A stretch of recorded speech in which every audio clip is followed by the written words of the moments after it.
गंगाधराय शिव गंगाधराय, हर हर भोले नमः शिवाय। गंगाधराय शिव गंगाधराय, हर हर भोले नमः शिवाय। ओम नमः शिवाय, ओम नमः शिवाय, हर हर भोले नमः शिवाय। ओम नमः शिवाय, ओम नमः शिवाय, हर हर भोले नमः शिवाय। ओम नमः शिवाय, ओम नमः शिवाय, हर हर भोले नमः शिवाय। रामेश्वराय शिव रामेश्वराय, हर हर भोले नमः शिवाय। रामेश्वराय शिव रामेश्वराय, हर हर भोले नमः शिवाय। ओम नमः शिवाय, ओम नमः शिवाय, हर हर भोले नमः शिवाय। ओम नमः शिवाय, ओम नमः शिवाय, हर हर भोले नमः शिवाय।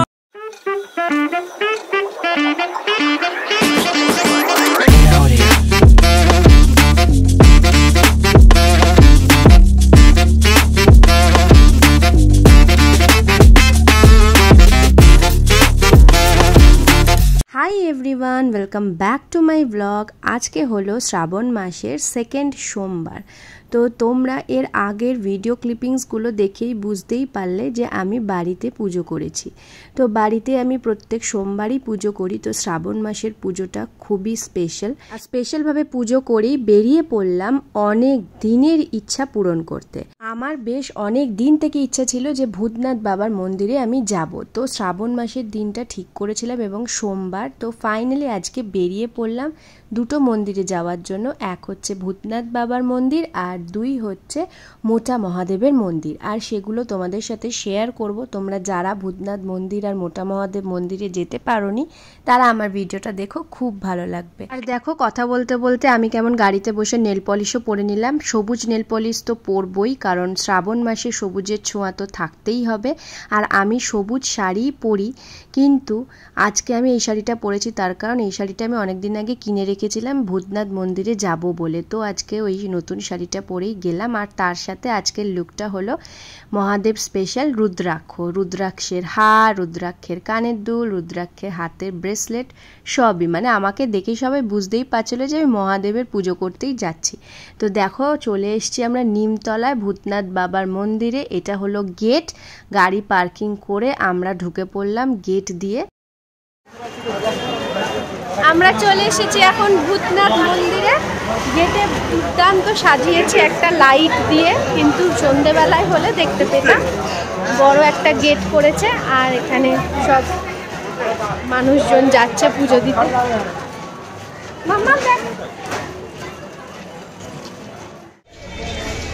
এইরকম সব পুজোর সরঞ্জাম বিক্রি হচ্ছে, মেলার মতো বসেছে শ্রাবণ মাসে। চক্র রেলের লাইন আমরা পার হচ্ছি।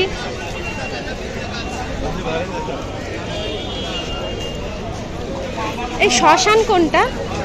হ্যাঁ, কোনটা শ্মশান? ওই জন্য তুমি বলছিলে এখান থেকে জল নিও না। নিমতলা শ্মশানের গায়ে মন্দিরটা অবস্থিত, মানে নিমতলা গঙ্গার ঘাটের কাছেই। তোমরা যারা মেট্রো করে যেতে চাও তো শোভাবাজার সুতানুটি মেট্রোটা হবে নিয়ারেস্ট মেট্রো স্টেশন।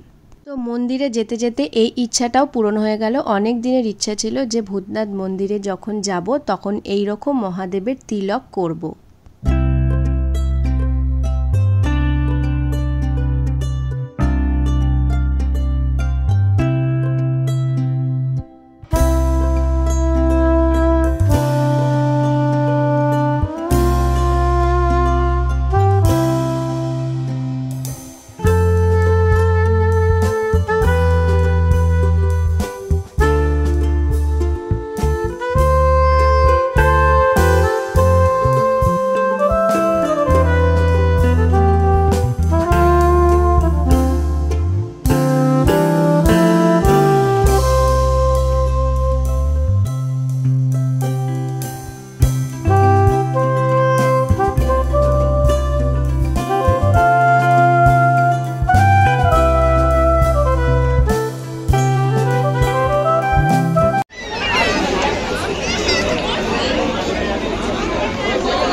সব জুতো খুলে রাখছে।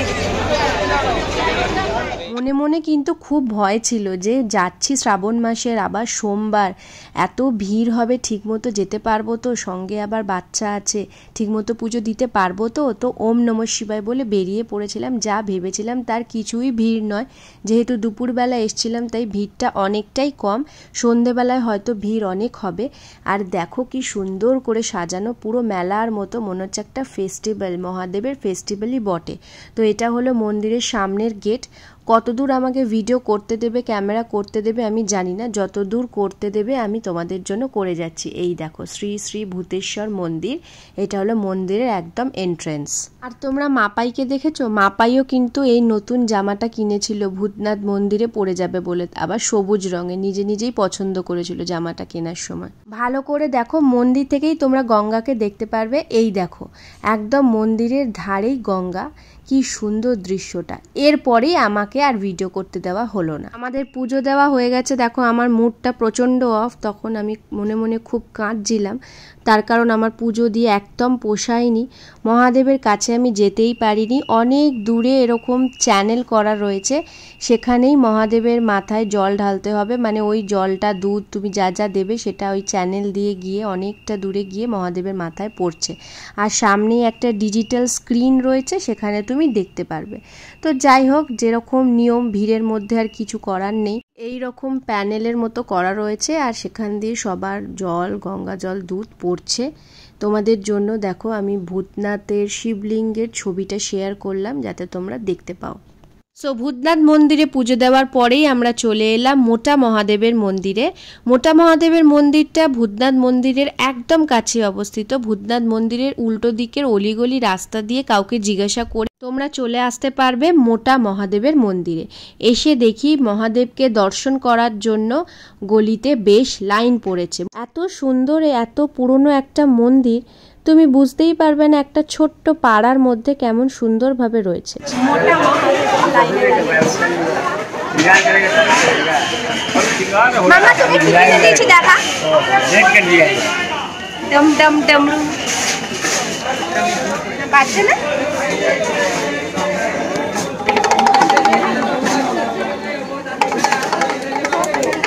মোটা মহাদেবের মন্দির বলে লোকাল লোকেরা সবাই চেনে। এর আসল নাম হলো দুর্গেশ্বর মহাদেব টেম্পল। মন্দিরটি প্রায় 300 বছরের পুরনো। মন্দিরের ভিতর এই দেখো যে শিবলিঙ্গটি রয়েছে, তার হাইট প্রায় 10 ফুট সমান। তো ভূতনাথ মন্দিরে গিয়ে যে মনে কষ্টটা হয়েছিল যে সামনে থেকে মহাদেবকে দেখতে পারলাম না, এখানে এসে মনটা খুশিতে ভরে গেল, কারণ এত কাছ থেকে মহাদেবকে দেখতে পেয়ে খুবই ভালো লাগলো। তো এখানে সুন্দর করে দর্শন করে আমরা চলে গেলাম আরও একটা মন্দিরে। এই দেখো ট্রেন লাইন, চক্র রেলের লাইন, ট্রেন যাচ্ছে, আর লাইনের পাশেই রয়েছে আর একটা সুন্দর শিবের মন্দির। কারণ আমার কমণ্ডলে তখনও অনেকটা দুধ থেকে গেছিল, তো দুধটা ভাবলাম শিবের মাথায় ঢেলেই যাব। তো এখানে একটা মন্দির দেখতে পেয়ে এই মন্দিরে ঢুকে সুন্দর করে আমি মহাদেবকে পুজো করলাম। এই দেখো আমি বাড়ি থেকে সব সরঞ্জাম নিয়ে এসেছিলাম, আমি এখন আরতি করছি।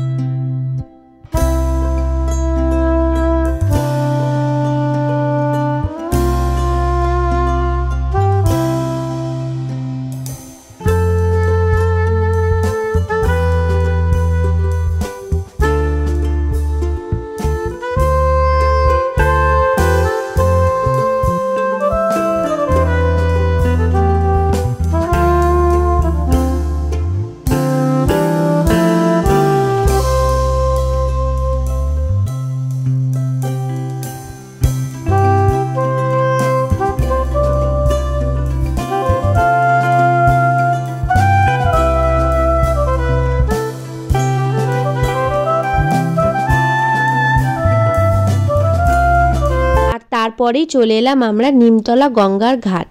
মানে তখন ভূতনাথ মন্দিরে যাওয়ার সময় গঙ্গাকে দেখেছিলাম, কিন্তু দূর থেকে, কাছ থেকে গঙ্গাকে তো দেখা হয়নি, তাই আবার চলে এলাম গঙ্গার ঘাটে। তো তোমরা অনেকেই নিমতলা গঙ্গার ঘাট বা আহিরিটোলা গঙ্গার ঘাট বলে চেনো। তো দেখো এখানে কি সুন্দর লাইট দিয়ে সাজানো রয়েছে, আর ভিড় কিন্তু ক্রমশ বাড়ছে, কারণ তখন অলরেডি বিকেল হয়ে গেছে। আর এই দেখো কি সুন্দর চওড়া পরিষ্কার গঙ্গা। তো এত সুন্দর পরিবেশকে কি আর হাতছাড়া করা চলে? সঙ্গে সঙ্গে দাঁড়িয়ে পড়লাম সুন্দর সুন্দর কতকগুলো ছবি তুলতে। আর ওই যে দেখো ডান দিকে দেখা যাচ্ছে যে ফেরিঘাটটা, ওটা হলো আহিরিটোলা ফেরিঘাট। ওখান থেকে লঞ্চ ছাড়ছে, ওই পারে হাওড়াতে যাচ্ছে সবাই। লঞ্চে প্রচণ্ড ভিড় ছিল।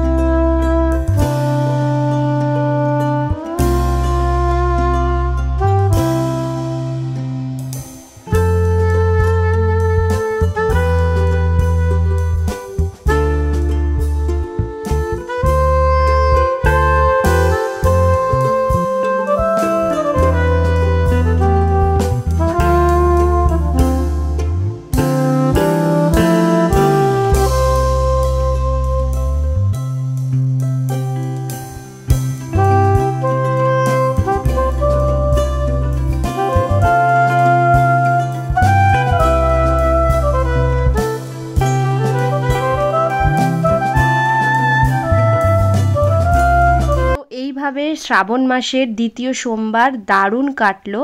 সারা দিন ধরে পুজো টুজো দিলাম, কিন্তু এখন খুব জোর খিদে পেয়ে গেছে, কারণ সারা দিন তো আমি উপোস করেছিলাম। আর এখন প্রায় বেজে গেছে সন্ধে 6টা।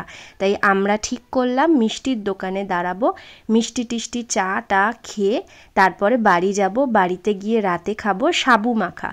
তো যেতে যেতে গুপ্তা ব্রাদার্স দেখে নেমে পড়লাম। আর এখানকার মিষ্টির তো আর কোনো তুলনা হয় না। আর মাপাইও সেই অনেকক্ষণ আগে খেয়েছে, অভিরও খিদে পেয়ে গেছে। তো ওরা একটু স্ন্যাক্স কিছু খেলো, আর আমি তো ওইসব কিছু খেতে পারবো না, তাই আমি খেলাম 2-3 রকম মিষ্টি।